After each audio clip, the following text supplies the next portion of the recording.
Hey guys, welcome back. Today we're taking a look at the first diesel locomotive that has been released from scaletrains.com. Now, I don't really consider the turbine a diesel locomotive. People may argue with me about that, but this is the first real diesel locomotive. Also the first locomotive in the Rivet Counter scheme and operator scheme that has been available from scaletrains.com. So we're going to take a look at what you get. Now let's go over pricing real quick because it gets a little confusing. The operator, which is the basic kind of version of this locomotive, MSRP's for $79.99 without sound, or not MSRP's, but goes for on scaletrains.com. Their dealer network may have slightly different pricing, but $79.99 without sound. With sound, $119.99. And then the Rivet Counter, which is more detailed, the non-sound is $139.99 and sound is $199.99, and that's what you're going to pay on scaletrains.com as of today. So anyway, those are the prices. Let's take a look at what you get in these SD40-2 starting right now. Alright, there's the box, the end there with the locomotive. LOKSound, true color paint, DCC and sound version of the UP SD40-2. And take off the lid here. Inside you get a very long owner's manual here. And just a few pages. Talks about the warranty, some decoder information. Oh, it actually folds out three ways. Need a panoramic camera for this. You've got all the functions. As you can see there's 20 listed. You've got CV programming, CV resetting the decoder, etc. Basic DCC instructions. Okay. And then there's the back. Usually don't show manuals in that much detail anymore, but this is the first time this has been released. So we'll take a peek. A company that hasn't really done an operator or rivet counter locomotive yet. Looks like the packaging's similar to what you see in the industry. Got a little baggie of parts there. I'm not sure what that is. I'll have to look at that closer later. My eyes are out of focus. Let's take that soft plastic off, protecting locomotive from the hard plastic. Looks like they have these truck protectors. Keeps the trucks in place just like on the museum quality Big Blow turbine. They've also elected for these foam pieces here that protect the handrails. Alright, so everything's out of the box. Usually speed unboxings up, but we had to see what's going on. Let's focus in on some details of this locomotive. Alright, let's take a look at some details starting from the front. You've got accessory hoses are silver tipped end with a Scaletrains coupler here. That is a metal coupler, it appears. Nice rust color to that. MU stand, breakaway stanchions here with the chain, safety chain up top. You've got grab irons on the nose, you've got a sand filler hatch, you've got number boards and headlights which are LEDs, and you've got a coupler cut lever down here. Got firecracker antenna and a beacon. You've got windshield wipers that are thin and etched metal. Whew, it's been a long day. You've got a brake wheel there on the cab nose with a warning placard under that, or some sort of placard under it. You've got cab's window sunshades. Those are, one was bent slightly up out of the packaging. You know, it's quite a trip. You got cab interior detail. Cab figure's not installed, in case anybody's wondering. I know it's hard to see from this angle. Union Pacific shield on the side, 3757. You've got the energy conservation slogan. This is a post-80s rebuild locomotive. Look at the truck detail on the bottom there. Emergency shutoff button on the fuel tank and low mounted bell. You've got the dynamic brake fan grills, fans up top here, the Q fans, or quiet fan radiator fans in the back. You've got a dustbin hatch. You've got very small but detailed lift rings. You've got an exhaust silencer. It's colored silver right here on the exhaust. Let's take a look at stanchions. I know a lot of you guys have interest in stanchion durability, stuff like that, so I'm going to poke around at these. Got one loose one right there that pops back in. The handrails look straight. See if we got anything else. Oh, pretty good. So pretty good handrails that are straight but thin. They are plastic in case anybody's wondering. So nice fan grating detail along the edge there as well. So we work our way to the back. You've got a whole bunch of grab irons that are installed pretty straight. Another MU stand right there. Drop step that's fixed on this one. Another Scale-Trains coupler on the back there. The compartment doors are molded in. They're nice. They're not too thick or shallow. You do have a separately applied access door right here that sticks out. You can probably see the depth a little better from certain angles. Probably that angle there, you can see the shadow cast from that angle. So overall, this is just one of many different variations, and the variations have different sounds. They have different road name and road number specific detail. I don't usually do this, but all the different details on the trucks are just amazing. You can see the chain detail. You got the sanding lines, speed recorder, just amazing detail on the underside of this locomotive, and you also see all the individual lines running towards the back here. I think that's electrical lines or something modeled there, but just real great detail on the actual trucks. So just wanted to show that. Then I'll give you a roof view real quickly, and you can get a bottom view as well. Now this is the NS Admiral cab version. I'm not going to go into as much detail, but as you can see, just obvious, just pointing out some of the major differences. You got high mounted ditch lights above the anticlimber, got an MU accessory hose there, different roof configuration. The horn is mounted in between the dynamic brake fans and the radiator fans. I mean, you could go on for days about the differences. They definitely did not take these locomotives and make them all a one-size-fits-all product. You've got the EOT holder in the back here. I believe that's what that's called. Brake wheel mounted in the back there. You know, just a lot of differences, obviously, because they go to that amount of detail. Even little things like, you could probably catch it from this angle right here. Warning label and yellow safety stripe for the step for the walkway. So, walkway is safety treaded as well. Handrails pretty sturdy for plastic. Rear mounted ditch lights.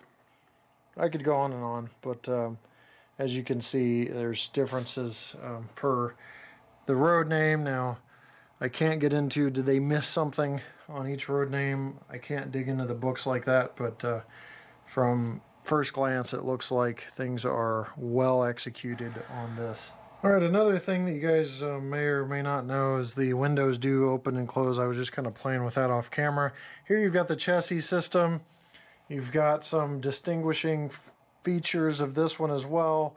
You got the drop step. This one actually moves. I showed you earlier that the other one was fixed. You've got the mail slot battery box door here on the side. You've got the hood side mounted bell. These are just some of the differences as you've got on different versions of this SD40-2. Nathan 5-chime horn here that's roof mounted. Again, I'm just kind of playing with these stanchions here because this is a good indicator of durability for the future. Looking at the back, again, MU stand.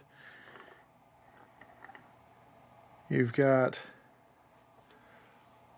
it's probably the first time I'm seeing that, a little graded crate there. Nice feature. Brake wheel again on the front. You got the rock pilot. Sorry, my hand's in the way. Rock pilot, rock lights up top there. So just some of the detail differences on the chassis system SD40-2. Again, just showing off variations. Let's go ahead and take a look at the operator version real quick. I'm not going to unbox it because we are probably super behind on time as it is. Alright, here's the operator version. Obviously a little less detail. That is not a paint chip or anything. That just looks like some styrofoam got in there, but a little less detail obviously on the locomotive. No MU hoses, accessory hoses on the front, no grab irons that are separately applied. Very little bit of separately applied details.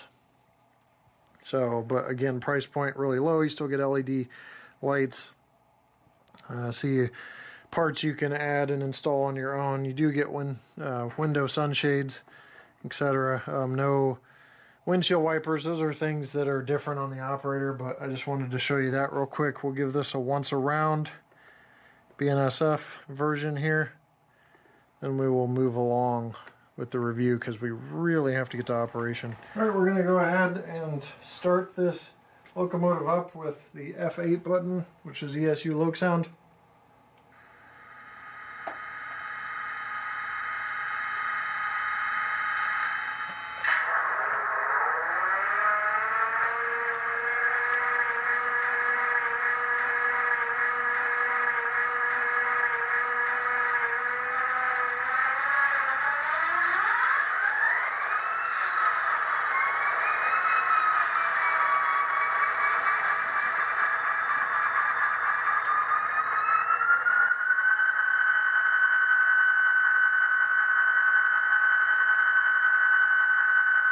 Alright, let's go through some sounds very quickly.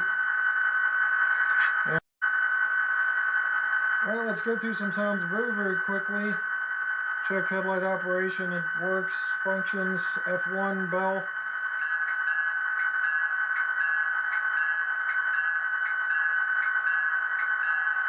Two horn.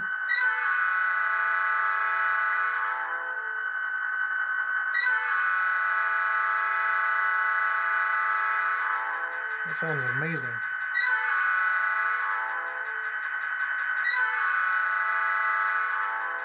F3 coupler crash. F4 is dynamic brake.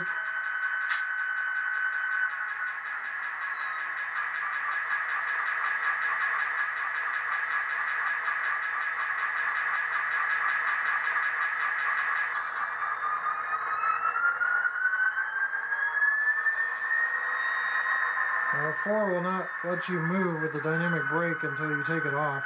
F5 are class lights, which are non-applicable here.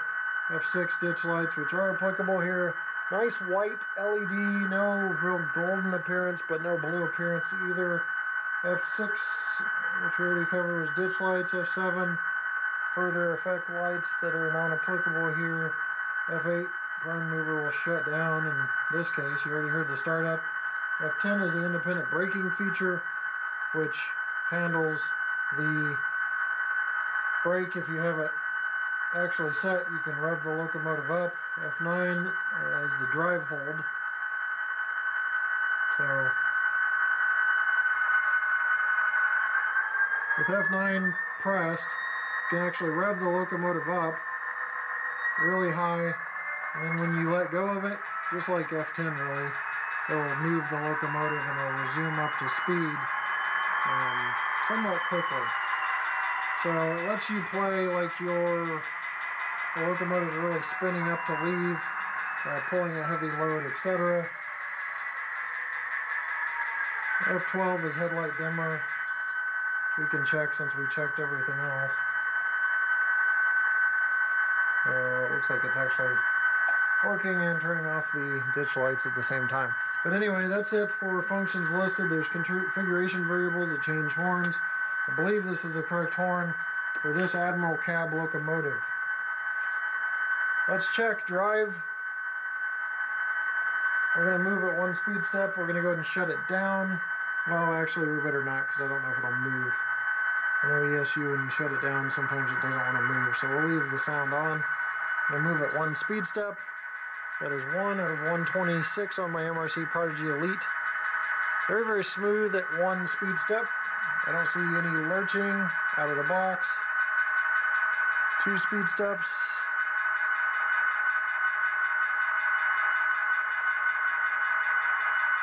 3,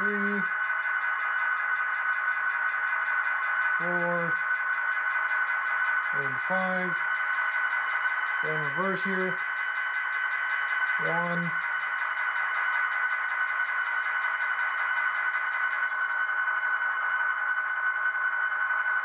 Lurching. 2, 3, 4, and 5. So very, very smooth operation out of the box. 1 speed step, no lurching in both directions. I'm going to listen to the chassis start up, which should be different.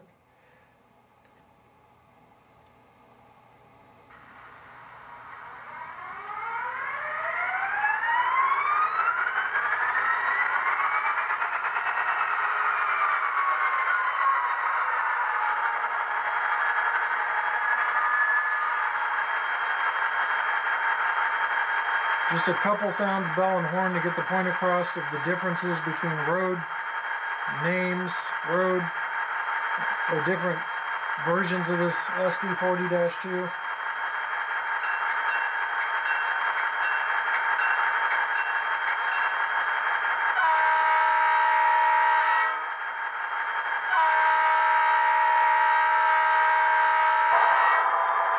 Got the UP on here. I wanted you to see the beacon light working.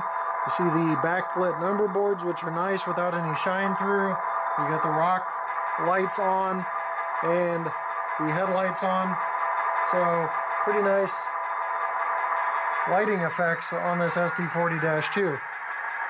We're ready for a pull test. I've shut the locomotive down. Still hear the spitter valve going. But this pull test is very important to get an idea of what Scale-Train's pulling power is going to be like. So we will see what that is. We'll also be able to listen to motor noise. Just caution, don't confuse the wheels hitting or grinding on the rails with motor noise. I'm actually pulling myself on this, so I'm going to tear this out, reset it, and we'll give this a pull test.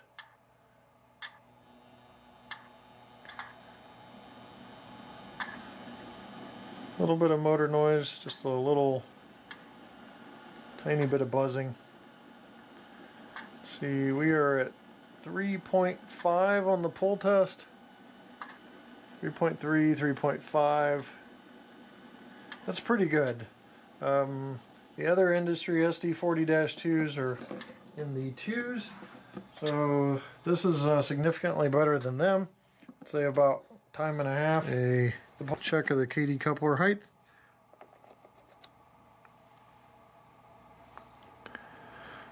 Basically dead on, maybe a teeny bit low. You guys actually have a better angle than I do, as I can't quite get the angle the same with the camera. This one appears to be dead on. Alright, we're going to weigh these. I'm going to start with the operator. For those folks looking for operators, you've got 510 grams, 510 grams, 0.510 kilograms, 1.13 pounds. It's 1 pound, 2 ounces, or 18 ounces total. Then we're going to put the Rivet Counter on here, 520 grams, 0.520 kilograms, 1.14 pounds, or 1 pound, 2.3 ounces, 18.3 ounces total. Real good test of quality, since we have a few units to play with here, is the actual NMRA gauge on the wheels. I've already done these two. These were all in specs, but I want to show you at least one on camera. That's in spec. Check, check, check. Check. Check. And check. So very, very good NMRA standards with all the wheels in spec. One more thing I want to kind of show. This has a great capacitor in it. I'm not talking a flux capacitor. You're not going to be able to go bring it to scale 88 miles per hour and try and time travel, but a nice capacitor that keeps the power from being interrupted on bad track. Real quickly, we're going to check DC operation on this operator one. See if there's any motor noise. That's 2.9 volts. I think it started moving at about 2.5. Can really get going here, you know. Very, very quiet. I'm going to move it. Let's go forward and see when it starts kicking up.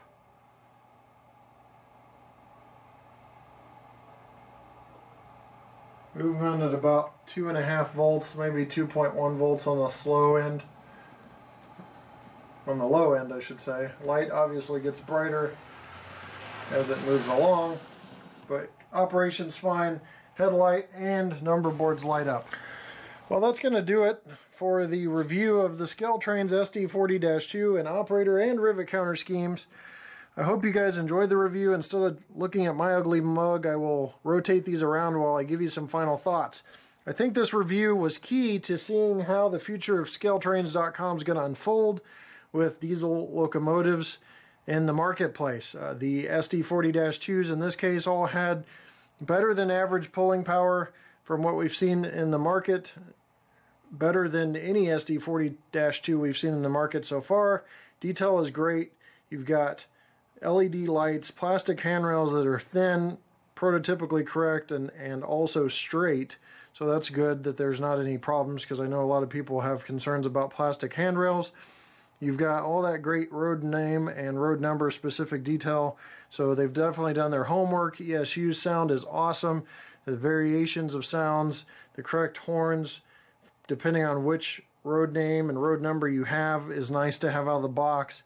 Smooth drive. So really nothing to ding Scaletrains.com on. There was one stanchion that was popped out that easily was put back in that you saw on camera, and also one cab window sunshade that needed to be bent back down. Those are things that you're going to have to expect from any model that's going to occur, but other than that, couldn't find anything wrong. So I hope you enjoyed this. Instead of doing long run-bys of trains on my layout, you saw that the pull test was good. You're talking about 40 to 45 cars, maybe more per locomotive. So I'm just going to do a parade of these 4 locomotives going by my grade crossing without lights or sounds on the grade crossing, so you can focus in on the sounds of the locomotive. That'll save us some time from the lengthy review. Thanks for watching, and we'll see you next time right here on my channel. Take care.